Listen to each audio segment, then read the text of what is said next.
Storytime with Judy. Our book today is The Little Island by Smitri Prasadam Hall and illustrated by Robert Starling.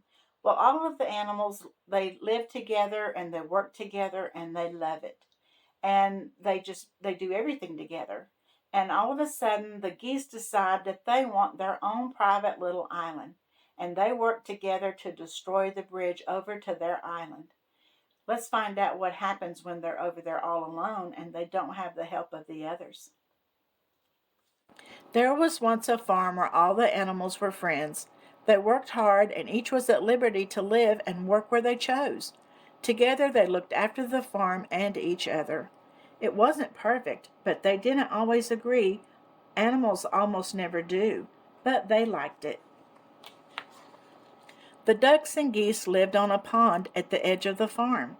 They waddled about on a little island of soft sunny slopes, lush green reeds, and golden fruit trees.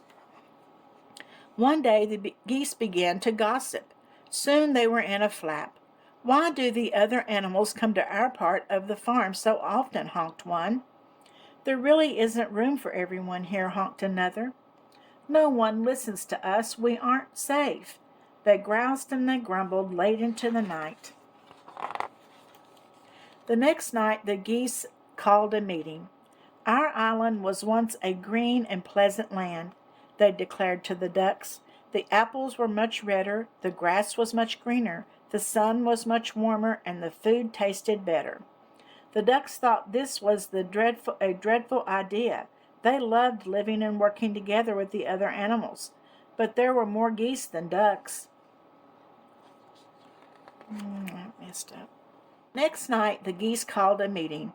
"Our island was once green and a pleasant land," they declared to the ducks. "The apples were much redder, the grass was much greener, the sun was much warmer, and the food tasted better. Now it's too busy. We should leave the rest of the farm and live on our own, just as we please." The ducks thought this was a dreadful idea. They loved living and working together with the other animals, but there were more geese than ducks. And so the geese pecked away until there was no longer a footbridge to the island. The animals on the rest of the farm looked on sadly. Then they shook their heads, bid farewell to their dear old friends, and went back to work. At first nothing much changed. The sun shone, the bees buzzed, and life was good. But very soon the ducks and geese found they had to work much harder. Much harder. There were so many jobs to do now: mending, fixing, building, cleaning, chopping, cooking. The geese had not noticed how helpful the other animals had been. Animals almost never do. Summer came and the grass grew tall and green just as the geese remembered. But without the sheep and cows grazing, it soon scorched and withered in the sun. "We mustn't complain," grumbled the geese, tails drooping. "At least we are happy." Autumn came and the fruit trees were full. But without the help of the horses and goats to gather the harvest, the geese went hungry. "We mustn't complain," grumbled the geese, tummies rumbling. "At least we are happy." Winter came, and the animals on the farm huddled together cozily to keep warm. But without their old friends, the geese were cold. "We mustn't complain," grumbled the geese, beaks chattering. "At least we are happy." The next year was hard, and the following year was harder, and the year after that. The foxes came. The foxes looked slyly at the little island. No roosters to raise the alarm, no pigs to make trouble, no cows to chase them away. Dinner time! It was perfect, the foxes agreed, which animals almost never do. They liked it. At the dead of night, silently, speedily, they surveyed the island. Silently, stealthily, they slunk into the water. Silently, swiftly, they swam across the pond. Silently, sneakily, they stole onto the land. Silently, soundly, yes, you get the picture. Feet flapped and feathers flew. "Help! Help!" shrieked the geese, and the ducks in terror. "Save us!"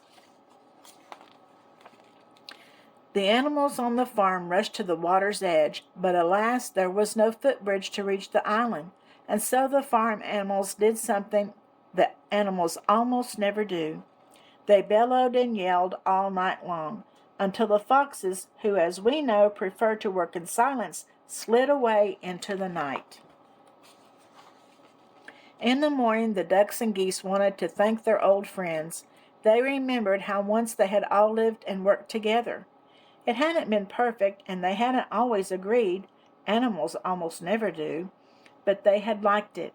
Their green and pleasant island was in ruins. The barn was broken, and the crops were trampled.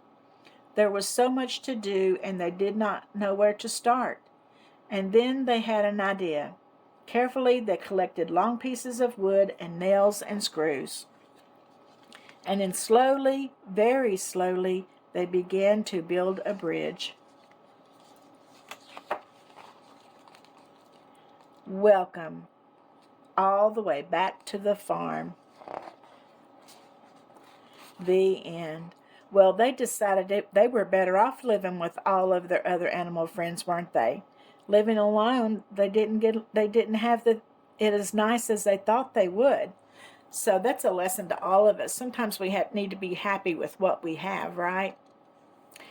The grass is not always greener on the other side, as they say. Okay, I'll see you again tomorrow, and don't forget to like and subscribe. Next.